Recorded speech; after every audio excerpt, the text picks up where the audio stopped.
ఇంకో మాట చెప్పాలంటే బృందావనంలో శ్రీమతి రాధారాణి కృష్ణుడు కలిసి నిలబడ్డప్పుడు కృష్ణుడు మేఘంలా ఉంటాడు, మబ్బుల, ఆయన యొక్క మేని ఛాయ నీల శ్యాముడు కాబట్టి.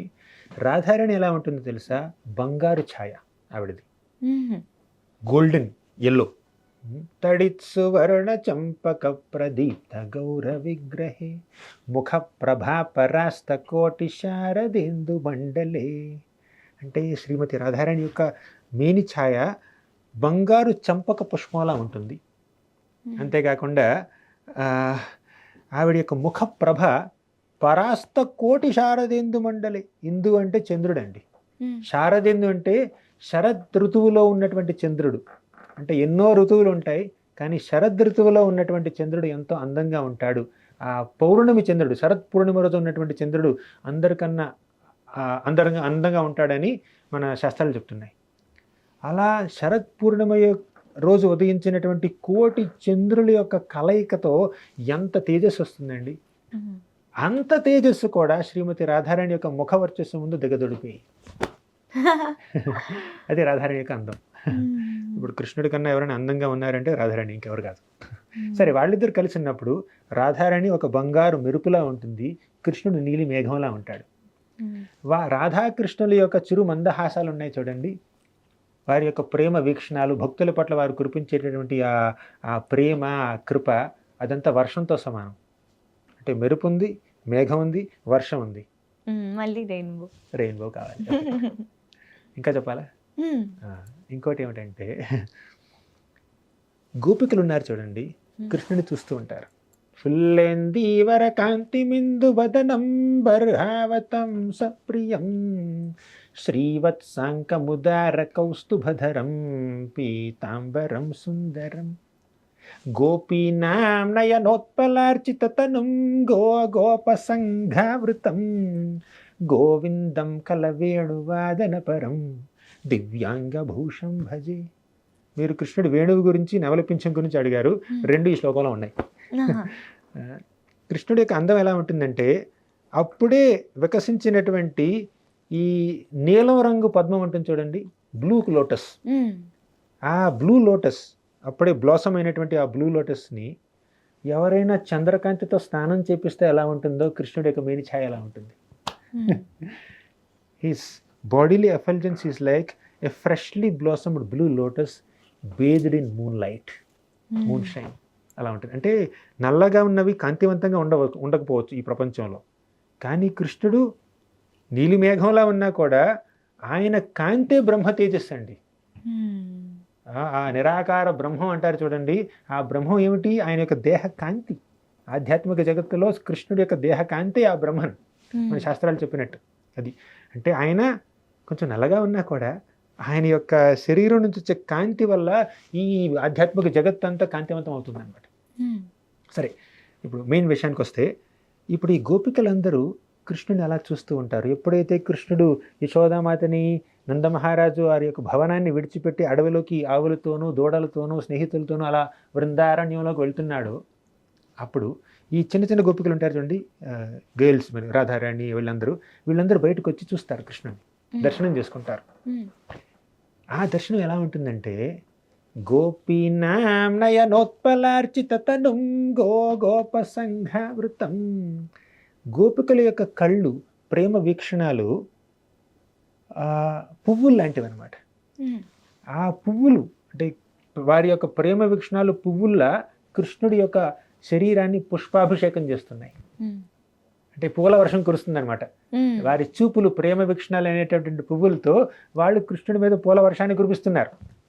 అది ఇక్కడ వారి చూపుల్ని కేవలం పువ్వులతోనే కాదండి, ఇంకొక దాంతో పోల్చారు, నెమలి పింఛంతో పోల్చారు. ఇప్పుడు గోపికలు అలా చూస్తూ ఉంటే రెప్ప వేయరండి.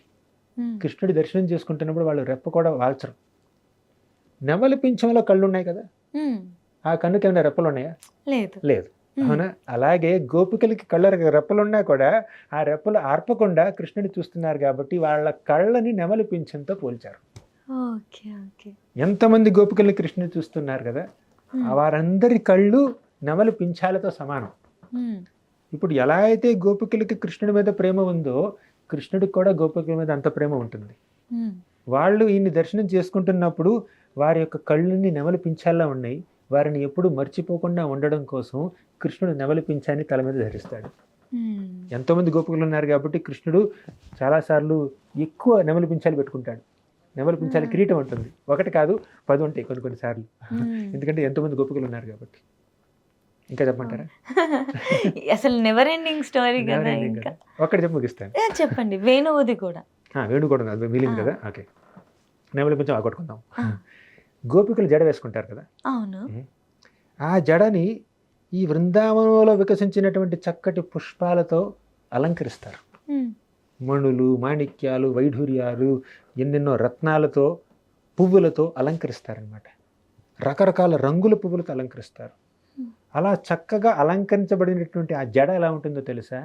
నెమలి తోకలా ఉంటుంది. నెమలి పింఛం విప్పి నాట్యం చేస్తున్నప్పుడు నెమలి పింఛాలు ఒక రకంగా కనిపిస్తాయి. కానీ ఈ పింఛం విప్పకుండా నాట్యం చేయకుండా అలా నడుస్తుంది అనుకోండి, సైడ్ యాంగిల్లో నెమలి చూస్తే ఆ నెమలి తోక ఒక రకంగా కనిపిస్తుంది. అదే గోపికల జడ లాంటిది అనమాట. ఓకే. సో వారికి దగ్గరగా ఉండడం కోసం కృష్ణుడు నెమలి పింఛాన్ని ధరిస్తాడు. ఓకేనా? అది అంటే మీరు బృందావనానికి వస్తే స్వీట్నెస్ ఉంటుంది, ఇంకేం ఉండదు. అన్ని beautiful stories, beautiful stories, full sweetness, innocence, simplicity. ఇక వేణువు దగ్గరికి వస్తే, వేణువు కృష్ణుడి యొక్క అత్యంత ప్రియమైనటువంటి కంపానియన్. ఆ వేణువు ద్వారా కృష్ణుడు ప్రపంచం మొత్తాన్ని మెస్మరైజ్ చేసేస్తాడండి. కృష్ణుడు కనుక ఆ వేణువు ఊదితే ఆ వేణుగానానికి ముగ్ధులయ్యే వాళ్ళలో ఎవరుంటారో తెలుసా? Great masters of musical science are also mesmerised by Krishna's musical notes that is playing on the flute. A seasonal tunes కొన్ని ఉంటాయి, సీజనల్ మెలోడీస్. అంటే ఒక ఋతువు వచ్చింది అనుకోండి బృందావనంలో, ఆ ఋతువుకి అనుగుణంగా కృష్ణుడు వేణు ఊదుతాడు. తన వేణుగానాన్ని ఈ బృందావనంలో ఉన్నటువంటి న్యాచురల్ సౌండ్స్ ఉంటాయి చూడండి, దాంతో బ్లెండ్ చేస్తాడు. ఏమిటా న్యాచురల్ సౌండ్స్? వాటర్ ఫాల్స్ ఉంటాయి, బర్డ్స్ చర్పింగ్ ఉంటుంది, పక్షులు అలా కిలకలా రావాలి చేస్తుంటాయి కదా, కోయిలు ఊదుతూ ఉంటుంది. తర్వాత గాలి వీస్తున్నప్పుడు ఆ చెట్లు కొమ్మలు అలా కదులుతూ ఉంటాయి, నదులు ప్రవహిస్తూ ఉంటాయి. ఈ నదీ ప్రవాహంలో ఒక సౌండ్, జలపాతాల్లో ఒక సౌండ్, ఆ పక్షులు కొన్ని చేసే ఒక సౌండ్ అనమాట. ఇలా న్యాచురల్ సౌండ్స్ ఉంటాయి కదా బృందావనంలో. కృష్ణుడు వేణు ఊదుతూ తన వేణుగానాన్ని ఈ న్యాచురల్ సౌండ్స్ ఆఫ్ బృందావనంతో మెర్జ్ చేస్తాడండి. అది ప్రత్యేకంగా ఆర్కెస్ట్రా చేయాల్సిన అవసరం లేదండి. బృందావనంలో ఆర్కెస్ట్రానే, రోజు 24 గంటల ఆర్కెస్ట్రానే. అది అలా చేస్తూ కృష్ణుడు ఏం చేస్తాడంటే గోపికల్ని, గొప్ప బాలకుల్ని, ఆవుల్ని, దూడల్ని, పైన ఎయిర్ప్లేన్స్లో వెళ్ళేటటువంటి దేవతల్ని, దేవతా స్త్రీల్ని, పైగా నదుల్ని, చెట్లని, పక్షుల్ని, జింకల్ని, అందరినీ పూర్తిగా ముగ్ధుల్ని చేసేస్తాడనమాట. కృష్ణుడు వేణుగానం చేస్తుంటే ఈ ఆవులు తమ యొక్క చెవుల్ని అలా లేపి ఆ చెవుల్ని ఒక కప్స్గా, ఒక వెజల్గా వాడుకుని, ఒక పాత్రగా వాడుకుని కృష్ణుడి యొక్క వేణుగానం అనే ఒక బెవరేజ్ని అలా తాగుతూ ఉంటాయి. దూడలు ఈ తల్లుల యొక్క పాలు తాగుతూ ఉంటాయి కదా, ఈ ఆవుల యొక్క పాలు తాగుతుంటాయి కదా. మీరు ఎప్పుడైనా దూడను చూస్తే ఆవు పాలు తాగేటప్పుడు ఆ దూడ డిస్ట్రాక్ట్ అవ్వదండి. మీరు ఎంత మెడక్ కట్టిన తాడిని లాగినా కూడా దూడ డిస్ట్రాక్ట్ అవ్వదు. పూర్తి కాన్సన్ట్రేషన్తో, పూర్తి ఎంథూసియాజంతో, ఈగర్నెస్తో ఈ ఆవు పాలు తాగుతూ ఉంటుంది దూడ. కానీ కృష్ణుడు వేణుగానం చేస్తే దూడ అటు కృష్ణుడి వైపు చూస్తుంది. అప్పుడు ఆవు దూడ నోట్లోంచి ఆ పాలు కింద కారుతూ ఉంటాయి అనమాట. అంటే కృష్ణుడి యొక్క వేణుగానం అంత ముగ్ధంగా ఉంటుంది అనమాట. మీరు ఎప్పుడైనా ఒక పిచ్చుకని కానీ, ఒక చిలుకని కానీ, ఒక పక్షిని కానీ చూసారా? ఎంత రెస్ట్లెస్గా ఉంటుంది. ఒక్క 2 సెకండ్లోనే తల 10 సార్లు అడ్డు తిప్పుతుంది అనమాట. కానీ కృష్ణుడు వేణుగానం చేస్తే ఆ చెట్టు కొమ్మ మీద కూర్చున్నటువంటి ఆ చిలుక కానీ, ఏ పక్షి అయినా కూడా కళ్ళు మూసుకుని ఒక మునిలాగా పూర్తిగా ఆ వేణుగానంలో లీనమైపోతుంది అనమాట. ఇవన్నీ ఎక్కడ చెప్పారు? శ్రీమద్ భాగవతం 10వ స్కందం 21వ అధ్యాయం వేణుగీతం అనే అధ్యాయంలో చెప్పారండి. ఎంత చక్కటి వర్ణన ఉంటుంది కృష్ణుడు యొక్క వేణుగానం నుంచి. అలా కృష్ణుడు వేణువు ఎందుకు వాయిస్తాడంటే తన భక్తుల్ని ముగ్ధుల్ని చేయడం కోసం వాయిస్తాడు. ఒక చిన్న శ్లోకం, చిన్నది కాదు పెద్ద శ్లోకం. నామాని ప్రణయేన తే సుకృతినాం తన్వంతి తుండోత్సవం ధామాని ప్రథయంతి హంత జలదా శ్యామాని నేత్రాంజనం సామాని శృతి శస్కుళి మురళిక జాతాన్యలంకుర్వతే కామాని వృతచేతసామిహ విభో నాశామి నశోభతే. దీని అర్థం ఏమిటంటే నామాని ప్రణయేనతే సుకృతినాం తన్వంతి తుండోత్సవం. మనం కృష్ణుడి యొక్క నామాలు జపిస్తే, మన నాలుకతో కృష్ణుడి యొక్క నామాలు జపిస్తే, కృష్ణుడి యొక్క నామం మన నాలుక మీద నాట్యం చేస్తూ ఉంటే అప్పుడు అది ఒక ఉత్సవం లాంటిది అనమాట భక్తులకి. మన నాలుకకి నిజమైన ఉత్సవం ఏమిటో తెలుసా? గాసిప్ చెప్పడం కాదు, నలుగురిని తిట్టడం కాదు, వాళ్ళని క్రిటిసైజ్ చేయడం కాదు, కృష్ణుడి యొక్క నామాన్ని మన నాలుక మీద నాట్యం చేసేలా చేయడం. మీకు తెలుసా కృష్ణుడు కాళీయుడి పడగల మీద నాట్యం చేశాడని? ఆ కాళీయుడి యొక్క శరీరం మెత్తగా ఉంటుందండి, కాళీయుడి యొక్క పడగలు విషపూరితంగా ఉంటాయండి. కాళీయుడి యొక్క పడగ మీద ఉన్నటువంటి ఆ సర్ఫేస్ అంటే చూడండి చాలా స్లిప్పరీగా ఉంటుంది, వెట్గా. అలాగే మన నాలుక కూడా స్లిప్పరీగా ఉంటుంది, వెట్గా ఉంటుంది, పాయిజనస్గా కూడా ఉండొచ్చు అప్పుడప్పుడు. మాడే మాటలు, కోప్పడి వచ్చే మాటలు అనమాట. ఎలా అయితే కృష్ణుడు కాళీయుడి పడగల మీద నాట్యం చేసి కాళీయుడి యొక్క హృదయాన్ని పవిత్రం చేశాడు, కాళీయుడిలో ఉన్నటువంటి ఆ విషాన్ని పూర్తిగా అణిచేశాడు, అదేవిధంగా కృష్ణుడి యొక్క నామం మన నాలుక మీద నాట్యం చేసింది అనుకోండి, మనం కూడా పవిత్రం అవుతాం. అది నామం గురించి, నాలుకతో మనం జపించే కృష్ణ నామం గురించి. తరువాత ధామాని ప్రథయంతి హంత జలదా శ్యామాని నేత్రాంజనం.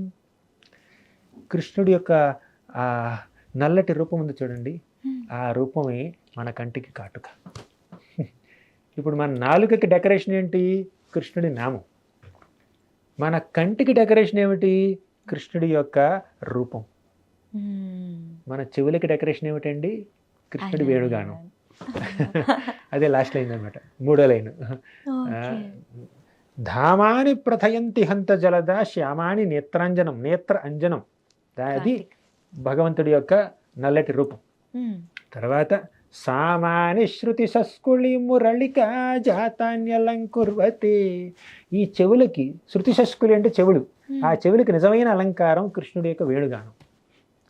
మనం ఎప్పుడైతే మన నాలుకని కృష్ణ నామంతో అలంకరిస్తామో, ఎప్పుడైతే మన కళ్ళని కృష్ణుడి రూపంతో అలంకరిస్తామో, ఎప్పుడైతే మన చెవుల్ని కృష్ణుడి వేణుగానంతో అలంకరిస్తామో, అప్పుడు కామాని వృత చేతసామిహ విభో నాశామి నశోభతే. మన మనసులో ఉన్నటువంటి కామం నాశనం అయిపోతుంది.